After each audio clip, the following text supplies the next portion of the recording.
The sky above the core worlds had always been a symbol of council dominance. Great fleets patrolled the stars, their banners casting shadows over cities that stretched across continents. For centuries, the heart of the galaxy had been untouchable. Until now. The humans came not with warnings this time, but with silence. Dreadnoughts emerged from the void like leviathans, their hulls swallowing starlight, their engines burning blue fire that lit entire skies. They did not announce themselves. They did not negotiate. They simply arrived, and the galaxy trembled. Panic swept the core. Sirens screamed through the megacities of ancient empires as people rushed into shelters. The Council's proud fleet scrambled to meet the intruders, but fear gnawed at every commander. They had seen what a single human strike could do. Now hundreds of those ships advanced together, moving with precision, like one unstoppable organism. On the bridge of the Council's flagship, Chancellor R.H. Core bellowed orders. His claws shook against the console, though he tried to hide it. Hold the line. They cannot break us here. But the line broke. Human weapons tore through shields as if they were glass. Council warships, once symbols of invincibility, burned like kindling in the dark. Every volley was clean, exact. Humanity was not wasting effort. They were demonstrating mastery. And then the transmissions began. Across the Council worlds, broadcasts interrupted daily life. The image of a human admiral filled every screen, his expression calm, unshaken. The Council demanded our surrender. They mocked our people. They underestimated us. This is not conquest. This is consequence. Humanity does not kneel.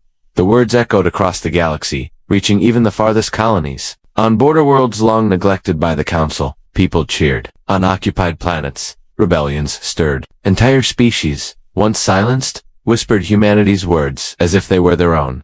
The Council chamber was in chaos. Delegates shouted, begged, argued, but when the doors opened and the human delegation entered escorted by soldiers, clad in black armor, the noise fell to silence. The ambassador walked to the center of the chamber, her steps echoing like thunder. She looked upon the Council, once so proud, now trembling before her. Her voice was cold. Final, you laughed at us. You called us children. You thought us weak. Now you kneel or you vanish. One by one, the delegates lowered their heads. Not out of respect, but out of fear. Fear of what humanity had become. Fear of what they could no longer stop, and so the Council bent. The galaxy that had mocked Earth now bowed to it. Humanity had not only survived, it had ascended. As the human fleet spread across the stars. Banners of Earth rising above conquered skies. The ambassador whispered words only her people could hear. This is only the beginning. The storm was over. The Council could not ignore humanity any longer. The footage of the dreadnought had spread across the stars. Smuggled through shadow networks, replayed in secret halls,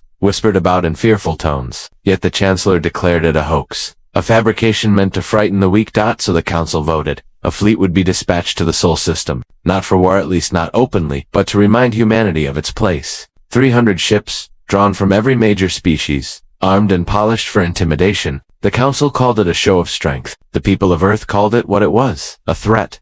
When the fleet arrived at the edge of human space, they expected submission. They expected panicked diplomats rushing to reopen talks. Instead, they found silence. No human ships greeted them. No signals welcomed them. The void stretched endless and empty. The alien commanders laughed uneasily, mistaking the stillness for fear. Then the stars themselves shifted. Out of the black came shadow ships the size of cities.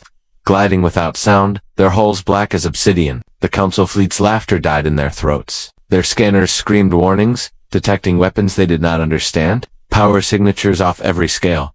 The first human dreadnought moved forward. It did not broadcast a demand. It did not send a threat. Its guns spoke instead. Light flared like a newborn sun. One alien cruiser vanished, split apart in an instant. Another followed, torn in half by a single strike. Panic exploded across the Council fleet as hundreds of ships scrambled, firing wildly into the void. But humanity had prepared too well. Their weapons were precise, disciplined, each shot crippled, not destroyed. Engines went dark. Shields collapsed. The Council's fleet staggered, not annihilated, but broken, humiliated. Humanity could have killed them all. Instead, they chose restraint.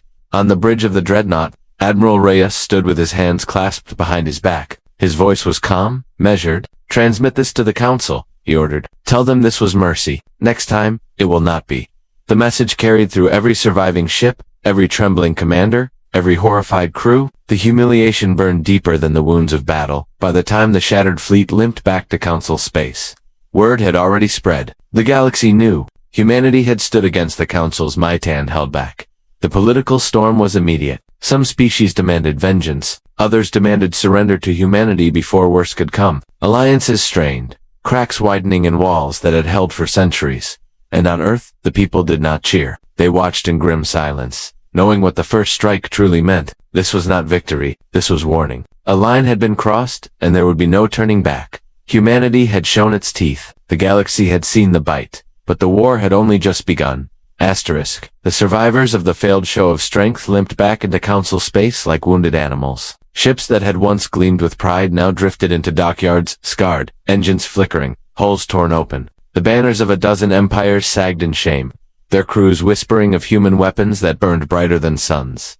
The council chamber was chaos. Delegates screamed over one another, voices breaking with fear, rage, and desperation. Some demanded an immediate retaliatory strike. Others trembled, begging for negotiations before humanity unleashed its full fury. Chancellor Arcoar pounded the table until cracks split its marble surface. His mandibles clicked furiously. We are the council. We will not bow to primitives. We will crush them with the combined might of our fleets. But his words rang hollow. The recordings from the battle told another story. Humans had been merciful. They had disabled ships instead of destroying them. They had fired with precision, with discipline, with a calm that was more terrifying than slaughter. Humanity had held back, and everyone knew it. The avian elder rose, his feathers trembling with age and dread. His voice was quiet, yet it silenced the chamber. Do you not see? They spared you. They spared you because they are not afraid. The humans no longer seek a seat at this table. They seek to build their own. Whispers spread like fire through dry grass. If the humans could cripple 300 ships in minutes, what else could they do? What other weapons waited in their hidden shipyards? In the shadows beyond the chamber, fear was already reshaping the galaxy. Border worlds once loyal to the Council began sending secret envoys to Earth, desperate to align with humanity before the tide turned. Smugglers spoke of human fleets massing in the dark, of colonies arming themselves with weapons older empires had long outlawed. And then came the intercepted transmission. A Council listening post, hidden on the edge of human space, caught fragments of coded signals. After weeks of decryption, the words chilled even the most arrogant leaders. Mobilize the Second Fleet. Target designation, Council Core World. The chamber erupted in panic. If humanity struck at the core, the beating heart of the Council, then centuries of stability would collapse overnight. Some delegates wept openly, pleading for peace. Others still clung to pride, insisting it was a bluff. But beneath the shouting, one truth was undeniable. The Council was no longer in control. Humanity dictated the pace now. On Earth, Admiral Reyes stood before the assembled High Command. His voice was low, steady. The Council believed we would kneel. They believed mercy was weakness. Now they will learn what mercy cost them. The great war machine of humanity turned its gaze toward the core. And for the first time in its long history, the Galactic Council felt something it had never known before. The departure of the human delegation spread across the galaxy like wildfire. News channels replayed the moment again and again. For humans rising from their seats, words sharp as blades, humanity walks away. The images flashed across alien cities, transmitted to outposts at the farthest edges of Council space. Some laughed, calling humanity foolish. Others whispered uneasily. A species so young should not have spoken with such finality. And yet, there had been something in their eyes. A calmness, a promise. On Earth, the reaction was immediate. Crowds filled the streets, waving banners as the footage played on screens towering above the skylines. Humanity had been insulted, mocked before the galaxy, but instead of despair, there was pride. For the first time, billions felt united. The ambassador returned home to thunderous applause. She did not smile. She knew what lay ahead. At a closed meeting beneath the fortified halls of Geneva Command, she spoke quietly to the leaders of Earth and its colonies. They think our withdrawal is weakness. It must become our strength. The Council believes we have nothing. We will show them what we have hidden. And what humanity had hidden was vast. But far beyond the Council's borders, in silent sectors ignored by alien law, humans had built asteroid belts carved into shipyards, moons hollowed into arsenals, dreadnoughts under construction, their hulls blacker than the void, their weapons silent but waiting. Every nation had poured its fear, anger, and genius into these projects. Weapons that violated Council treaties. Engines that could outrun anything the galaxy possessed. Guns that could split a cruiser in half with a single shot. In the dark, humanity had prepared for the day respect would be denied. Meanwhile, the Council chamber fractured. The arrogant believed humanity's withdrawal meant the problem was solved. No more arguments, no more noise. But a smaller faction, elders who remembered wars long past, felt a gnawing dread. What if they do not return? Whispered the avian elder. What if they prepare for war? The reptilian noble laughed, golden scales flashing under the chamber lights. War. They are nothing but a single world, and a handful of colonies. Let them sharpen their teeth. When they bare them, we will break them. But even he shifted uncomfortably when reports began to arrive. Human freighters no longer docked at council stations. Border patrols found abandoned checkpoints. The humans gone overnight. Colonies once bustling with trade now stood silent, their skies empty. The humans were withdrawing not just from the chamber, but from the galaxy itself. At first it looked like retreat, but to the few who studied carefully, it looked like something else entirely. Consolidation, preparation. And then came the final rumor, whispered by smugglers who claimed they had seen it with their own eyes. A shape in the dark. A warship so vast it blotted out the stars. The council dismissed it as lies, but deep down, in the silent corridors of power, fear began to take root. Humanity was gone, and in the emptiness they left behind, a storm was gathering. The silence of humanity's withdrawal soon became louder than war.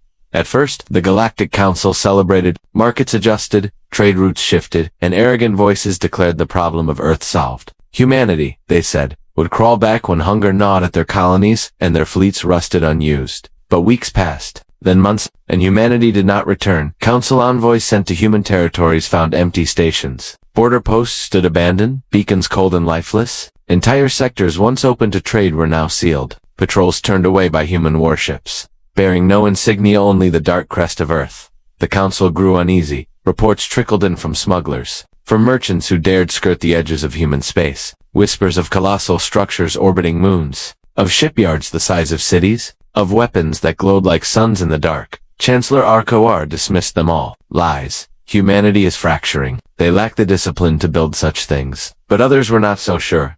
In the private chambers of the council, the avian elder spoke again. His voice shook, but his words were clear. You mistake silence for surrender. But silence is their weapon. They are not retreating, they are preparing. The chamber erupted in argument. Some demanded sanctions, embargoes, even preemptive strikes. Others begged for caution, fearing humanity's unpredictability. Still, the council did nothing. And then the first undeniable evidence arrived. A scout vessel, stationed near the unclaimed Hestara belt, transmitted an emergency signal. Grainy footage filled the council's central holodisplay. A human warship, larger than anything in known records. Its hull was black and faceless, its engines burning blue, fire brighter than stars. Around it, smaller ships swarmed like predators, circling prey. The feed cut off and static. The scout was never heard from again. For the first time in centuries, the council chamber fell into fearful silence. Arcor's claws clattered against the table. It cannot be real. It must be falsified.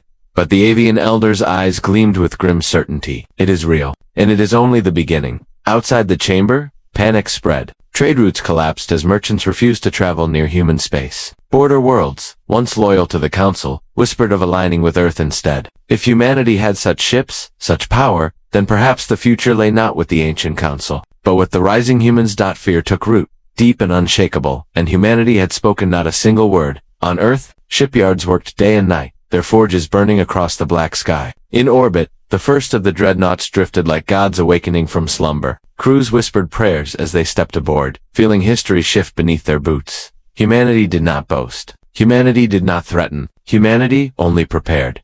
The council had laughed at their defiance. Now, the laughter was gone. In its place was Sci. The Galactic Council chamber was a cathedral of power, a place where the rulers of 1,000 worlds gathered under a dome of starlight. Alien voices rose and fell like a storm, echoing across marble floors that stretched wider than a city street. Some voices were sharp and cruel, others filled with false sympathy, but none carried respect. At the center table sat the humans, only 4 of them, surrounded by hundreds of alien delegates. Their uniforms were dark, their shoulders stiff, their faces carved from stone. For hours, they had listened to endless speeches about peace and unity, but beneath every word lay a single demand: surrender. The leading voice came from Chancellor RH, a towering insectoid whose wings shimmered in pale light. He slammed a clawed hand against the table, rattling the chamber. Humanity must obey the laws of the core. You will dismantle your fleets, withdraw your ships from disputed systems, and swear loyalty to the council. Refusal will bring consequences. A wave of alien murmurs followed agreement, laughter, even mocking applause. One delegate, a reptilian noble draped in golden scales, hissed in amusement. Your kind crawled from a single world only decades ago. Do not mistake your noise for power.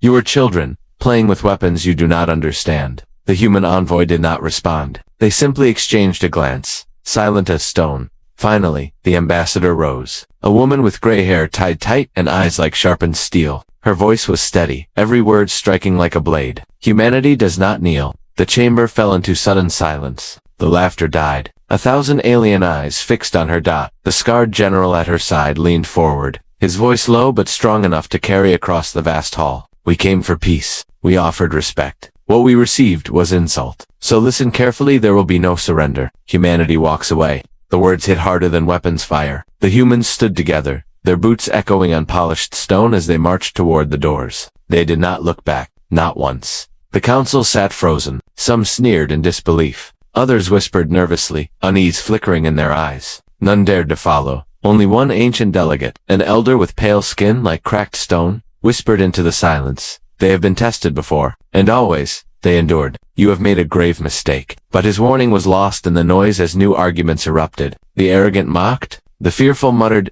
and far above, the stars continued to burn, uncaring.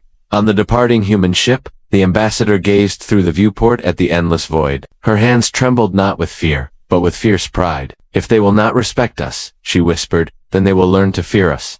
The engines flared, carrying humanity home. And in the shadows of Earth's orbit, vast shipyards already stirred. Titans of steel and fire waited in silence. The storm had begun. The council chamber did not return to calm after humanity's exit. Instead, it boiled with noise. Delegates hissed, jeered, and barked out laughter that echoed off the vaulted dome. To them, the humans' defiance was not bravery, it was comedy. Chancellor Arcor slammed his clawed hand against the marble table again, his mandibles clattering with rage. Arrogant primates. They spit on the laws of the galaxy. They believe themselves equal to us. The reptilian noble, scales glimmering under the artificial starlight, bared his teeth in a grin. Equal? He hissed the word like poison. They are vermin. They should be caged, not invited to sit among us. Laughter erupted, cruel, dismissive.